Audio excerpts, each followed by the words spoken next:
শুভ সকাল বন্ধুরা, মা গঙ্গা ব্লগ চ্যানেলে আরও একটি নতুন ভিডিওতে সকলকে জানাই স্বাগত।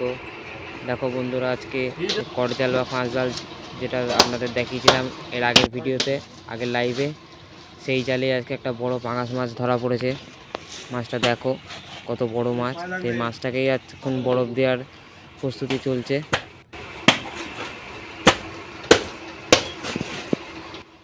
মাছটি কত পরিমাণ বড় দেখুন, মাথাটাই দেখুন কত বড়। এই দেখুন মাথাটা। আর এর ওজন প্রায় মিনিমাম 10 থেকে 12 কিলো ওজন হবে। আগেও আপনাদের বলেছিলাম যে বর্ষায় প্রচুর পরিমাণে বৃষ্টি হওয়ার কারণে আমাদের গঙ্গায় জল ছাড়া হয় ড্যামের।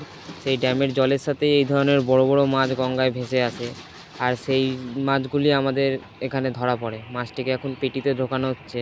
দেখুন কত বড় সাইজের মাছ, যে দুজন মিলে ধরে পেটিতে রাখা হচ্ছে। আর এই ধরনের মাছ কোনো ছোট জাল নয়, 8 আঙুল বা 10 আঙুল জালে ধরা পড়ে। মাছটিকে এখন বরফ দেওয়া হচ্ছে, কারণ মাছটি গতকাল সকালে আমাদের নিকটবর্তী আড়ত হুগলির চক বাজারে গিয়ে বিক্রি করা হবে। ভিডিওটি আজকে এই পর্যন্তই বন্ধুরা, দেখা হচ্ছে পরে কোনো ভিডিওতে।